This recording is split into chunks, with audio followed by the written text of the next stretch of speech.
And third place has finally arrived. Also,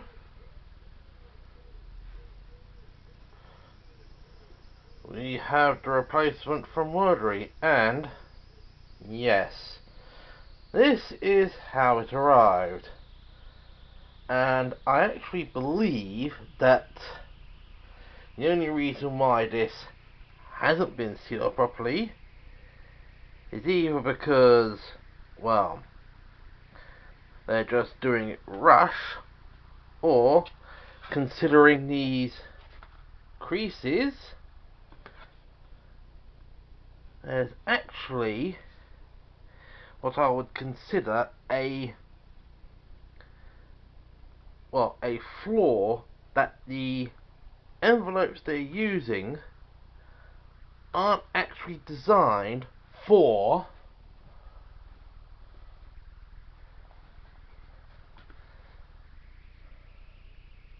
the larger size books like Interviews with Monster Girls and stuff like the K-On!, A Centaur's Life, Bunny Drop, all the ones that are larger. So these envelopes are more designed for the smaller volume, for the smaller books, and even then with this one you have to actually get it in far enough so that you can actually get it hooked over. So to be honest, Wordery even needs to have another envelope type mocked up, made up for larger items, or they should put, I'm gonna have to do this without trying to get it. Oh great, and yep, it's stuck. Come on.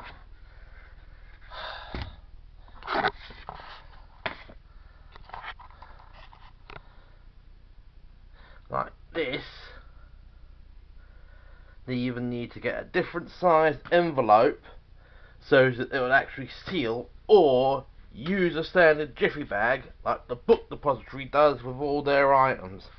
So at least I managed to get it out, even though I managed to get it out twice without actually hitting the adhesive.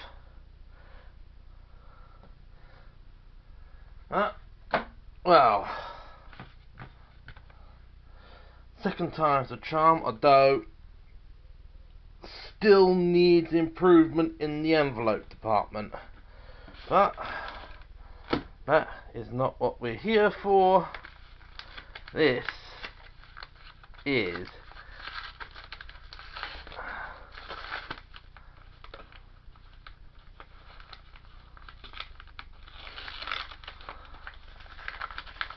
and quite literally, I think before I actually break this open, the only there's either two reasons why that copy ended up damaged. Because it was either packed in properly, it was either rushed packed, because if you actually look at this, you can also see some of the yellow, which is from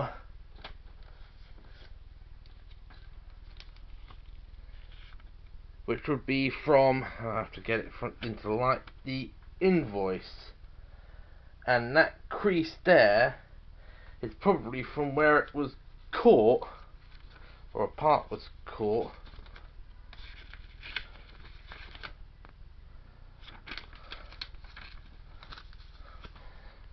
But I've actually believed that part of the damage was actually due to sloppy packing at Wordery. It could also have been that it was packed properly, but in transit the book came out and it was stuffed back in at the post at a sorting office, causing the damage. So it is quite literally either damaged at source or damaged in transit.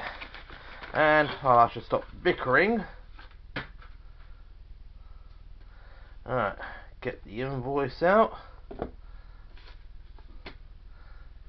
I'm going to quickly flip that over. Oh! Huh. Yes. They actually sent 2 bookmarks this time. With my copy of Monster Musume Volume 10. With the 4 girls of Mon on the cover, because, well,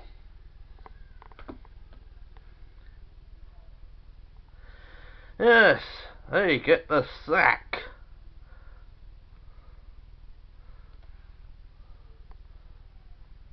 They actually get the sack for accidentally zombifying a young girl.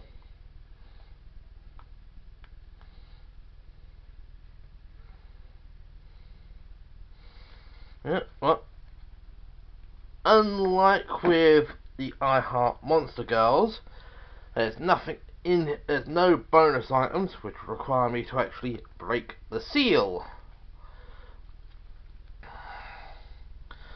So, yeah. We now have one undamaged copy of Interviews with Monster Girls, which I nearly screwed up by having to get it out of the envelope with the adhesive still intact.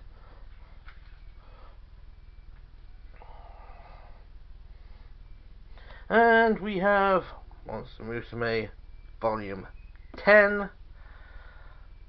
Though quite frankly, although this is as far as they go so far, 11 isn't released. I think it just actually was released. But I think I do have another little challenge for the book depository. When I next have money, I think what I'm going to do next is test what comes faster. An order directly from the book depository or an order from the marketplace.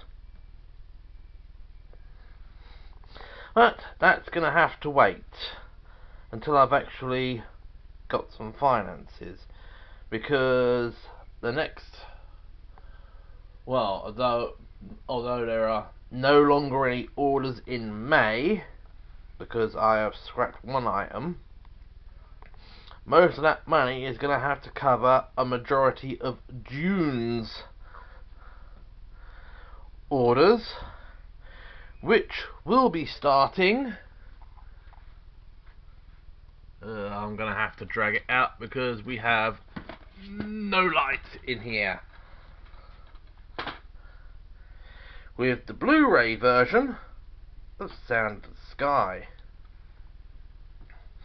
which would be shortly followed by the next part in the second set for Sailor Moon S, and a couple more items that I will be, well, hopefully they should actually be coming out around the same time. Yeah. Only I can ramble on for 10 minutes when trying to only unbox 2 items from 2 packages. So, this is Blighty Otaku signing off until next time, which is probably a little over a week or so, which I think will be the next Humble Monthly. I'll catch you laters.